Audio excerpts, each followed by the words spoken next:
जम्मू आ गए, दिल्ली आ गए, अलग अलग जगह पे आ गए और अभी सरकार उनको करेगी फिर से हम मेरी बात समझ गए क्या? सबके साथ मर्डर हो जाता है क्या? सारी बहुएं जला के मार दी जाती है।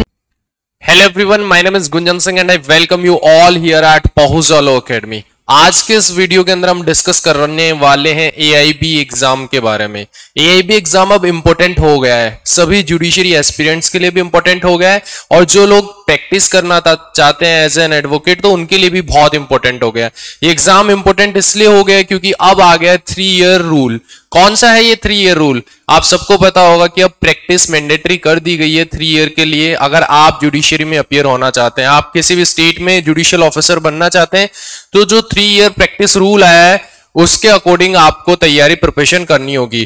क्यों करनी होगी? क्योंकि उसके लिए उसके बेसिस पे ही आपकी एलिजिबिलिटी जो क्राइटेरिया होगा वो डिसाइड होगा। यानी अब जितने भी जुडिशियल सर्विसेज के नोटिफिकेशन आएंगे उनमें ये 3 ईयर रूल मैंडेटरी कर दिया जाएगा। आपको पहले 3 साल तक कोर्ट में प्रैक्टिस करनी है, उसके बाद ही आप जुडिशियल ऑफिसर के लिए एलिजिबल हो पाएंगे। तो उस दौरान जब आप प्रैक्टिस कर रहे हैं तो विद इन 2 ईयर आपको AIB एग्जाम पास करना होता है। अदरवाइज जो आपका एनरोलमेंट डेट होता है, यानी जिस दिन आपका एनरोलमेंट हुआ है उस डेट से आपका एक्सपीरियंस काउंट होगा और वो आपका एनरोलमेंट सर्टिफिकेट कैंसिल कर दिया जाएगा अगर आपने ये एग्जाम पास नहीं किया। तो ये एग्जाम पास करना बहुत जरूरी है।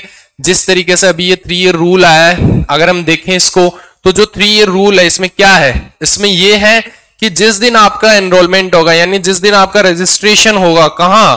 बार काउंसिल के अंदर, उस दिन से आपका जो एक्सपीरियंस है वो काउंट किया जाएगा। उस दिन से आपका एक्सपीरियंस काउंट किया जाएगा। लेकिन यहां एक कंडीशन रखता है बार काउंसिल ऑफ इंडिया। क्या कंडीशन रखता है? कि विद इन 2 ईयर आपको AIB एग्जाम को पास करना होगा, यानी ऑल इंडिया बार एग्जाम को आपको पास करना होगा। अगर आप उस एग्जाम को पास नहीं करेंगे तो आपका जो यहां पर एनरोलमेंट है उसको कैंसिल कर दिया जाएगा। इसलिए आपको वो एग्जाम पास करना जरूरी है ताकि आपका जो एनरोलमेंट है वो सही रहे। क्यों सही रहना जरूरी है? क्योंकि उसके बेसिस पे आपका जुडिशरी के अंदर आपका जो एलिजिबल आप होंगे जुडिशरी एग्जाम में अपीयर होने के लिए वो उसके बेसिस पे होंगे, क्योंकि आपका एक्सपीरियंस काउंट होगा कहां से? जिस दिन आपने रजिस्ट्रेशन करवाया, जिस दिन आपने अपना एनरोलमेंट करवाया, वो प्रोविजनल एनरोलमेंट डेट से ही आपका एक्सपीरियंस काउंट होगा। पहली बात। अब मैं बात कर रहा हूं कि बहुत लोगों को ये मिथ है। क्या मिथ है? कि जो AIB का एग्जाम होता है वो बहुत आसान होता है, इसमें हर कोई पास कर जाता है। ये ओपन बुक एग्जाम होता है तो सबको लगता है वहां बेरेक्ट लेकर जाएंगे, देखेंगे क्या क्वेश्चन है, उसका आंसर हम बेरेक्ट में चेक करेंगे और आंसर कर देंगे और पास हो जाएंगे। लेकिन मैं आपका ये मिथ दूर कर देता हूं। अभी जितने भी एग्जाम हुए हैं लास्ट 2 इयर्स में, तो हमने देखा है कि अराउंड 50 to 60% स्टूडेंट्स इस AIB एग्जाम में फेल कर रहे हैं, यानी वो पास नहीं कर पा रहे हैं। केवल पासिंग रेशियो है 30 to 40%, यानी 40% स्टूडेंट पास कर रहे हैं AIB एग्जाम, 60% फेल कर रहे हैं। तो आप देख सकते हैं कि ये जो AIB एग्जाम है, अगर आप ओवर कॉन्फिडेंट होकर इस एग्जाम में अपीयर होते हैं तो आप फेल कर सकते हैं। और इस एग्जाम को पास करना बहुत जरूरी है, उस हर एक स्टूडेंट के लिए जरूरी है जो जुडिशरी में अपीयर होना चाहता है, जो जुडिशियल ऑफिसर बनना चाहता है उसके लिए जरूरी है। उसके अलावा अगर मैं बात करूं, जो पर्सन एडवोकेट बनना चाहता है, जो कोर्ट में प्रैक्टिस करना चाहता है, उसके लिए भी ये एग्जाम बहुत जरूरी है, क्योंकि उसका भी एक्सपीरियंस मैटर करता है, राइट? आगे आपको जाकर कोई यूनियन का पैनल मिलेगा या फिर आपको स्टेट का पैनल मिलेगा, वो सब डिपेंड करता है आपके एक्सपीरियंस पे। और जुडिशरी की जो प्रिपरेशन करना चाहते हैं तो उनके लिए तो मस्ट है आप इस एग्जाम में अपीयर होइए और अपना जो आपका जो सर्टिफिकेट है, एनरोलमेंट है, वो कंफर्म आपको COP मिल जाए, यानी सर्टिफिकेट ऑफ प्रैक्टिस मिल जाए, परमानेंट सर्टिफिकेट आपको मिल जाए, जिससे आपका 3 ईयर कंप्लीट होते ही आप जुडिशियल एग्जाम्स के लिए एलिजिबल हो जाएंगे। अब इस एग्जाम के पैटर्न को अगर हम देखें कि क्या रहता है इस एग्जाम के अंदर, तो आपको ध्यान से देखना है ये एग्जाम का क्या है, पर्पस ऑफ द एग्जाम। क्या पर्पस है?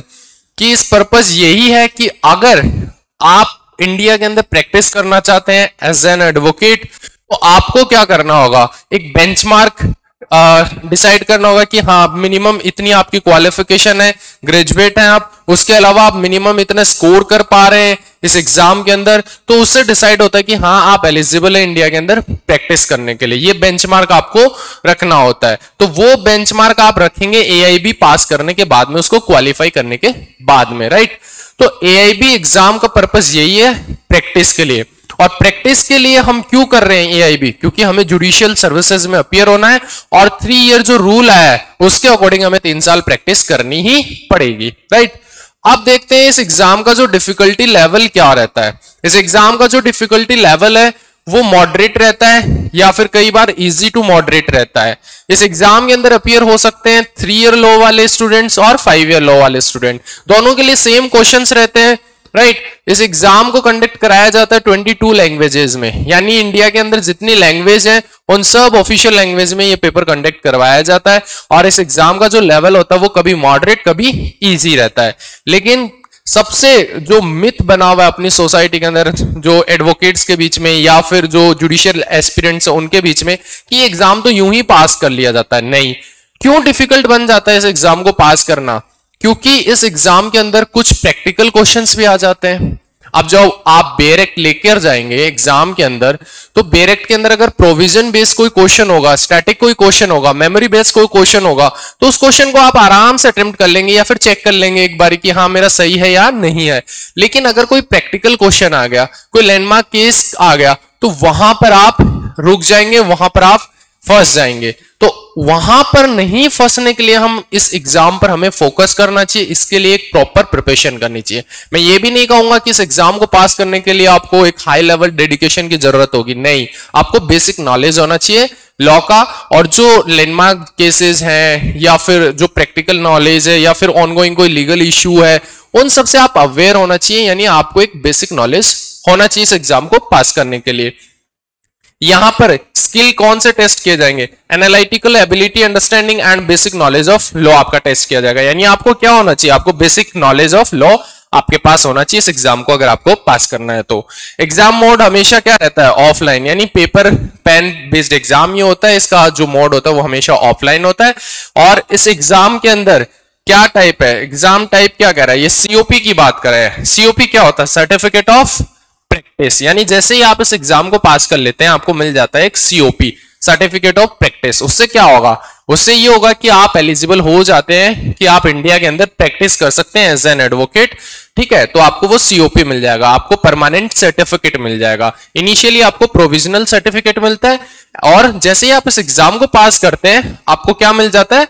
Permanent certificate. लेकिन इस एग्जाम को आपको पास करना होता है विद इन 2 ईयर, 2 साल के अंदर, ठीक है? एग्जाम का जो ड्यूरेशन होता है अगर वो देखें हम 3 आवर होता है, स्पेशल केस में 20 मिनट एक्स्ट्रा दी जाती है, लेकिन इसका जो टाइम पीरियड है वो कितना है? 3 आवर, यानी 3 घंटे का ये पेपर होता है और उसको आपको पास करना है। यहाँ पासिंग मार्क्स भी होते हैं। इस एग्जाम के अंदर आपको पासिंग मार्क्स क्या लेकर आना है? 40%, यानी 100 में से 40 मार्क्स आपको लेकर आने हैं अगर आपको इस एग्जाम को पास करना है तो। अब आप सोचिए 40 मार्क्स लेकर आने होते हैं एक एग्जाम में, और उस एग्जाम के अंदर भी 60% स्टूडेंट फेल कर जाते हैं, राइट? तो वो क्यों फेल कर जाते हैं? क्योंकि उनके पास बेसिक नॉलेज नहीं होता है लॉ का, वो ओवर कॉन्फिडेंट होकर जाते हैं एग्जाम देने के लिए। तो यहां पर आपको बेसिक नॉलेज होना बहुत जरूरी है। अब मैं बात करता हूं सब्जेक्ट्स की, तो यहां पर सब्जेक्ट है 19 लॉ सब्जेक्ट है। अब बहुत लोगों को डर लगेगा कि अगर प्रिपरेशन करने के लिए मैं 19 सब्जेक्ट्स को अगर पढ़ूंगा, वो भी एआईबी एग्जाम के लिए, तो आपको पढ़ना पड़ेगा।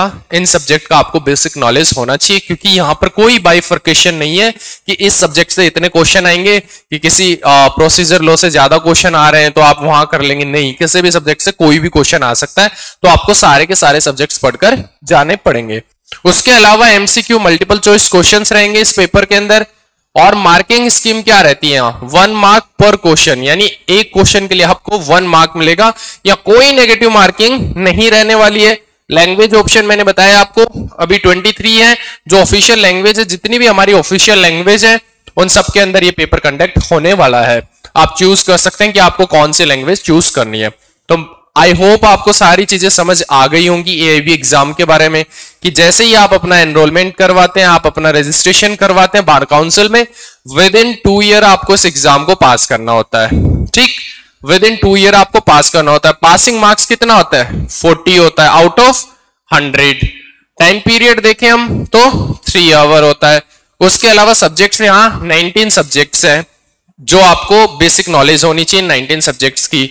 उसके अलावा 23 लैंग्वेजेस हैं जिसमें ये क्वेश्चन पेपर आता है, ठीक है? आपको लैंग्वेज चूज करनी है अपने अकॉर्डिंग कि आपको कौन से लैंग्वेज के अंदर पेपर चाहिए, वो आपको मिल जाएगा।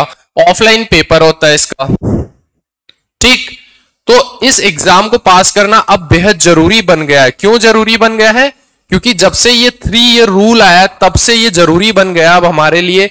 बहुत सारे ऐसे स्टूडेंट हैं जो जुडिशरी की प्रिपरेशन कर रहे हैं और उन्होंने ये मिस्टेक की थी कि जुडिशरी की प्रिपरेशन कर रहे हैं, हमें तो जज बनना है और हमें इस सर्टिफिकेट या फिर इस AIB एग्जाम से कोई लेना देना नहीं है। लेकिन अब वो जाकर फंस गए।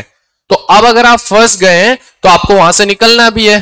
कोई भी प्रॉब्लम, कोई भी हर्डल हमारे सामने आया है तो कोई बात नहीं, लेट से ही, लेकिन अब हमें रजिस्ट्रेशन करवाना है और उसके बाद में हमें AIB एग्जाम देना है और फिर हमें जुडिशियल ऑफिसर भी बनना है ताकि हम AIB एग्जाम को पास करें एक बारी, फिर जुडिशियल ऑफिसर बनने के लिए हम एलिजिबल हो जाए और फिर हम जुडिशरी के एग्जाम में अपीयर हो पाएंगे। आई होप ये वीडियो आपके लिए हेल्पफुल रहा होगा, आपको AIB से रिलेटेड सारी इंफॉर्मेशन मिल गई होंगी।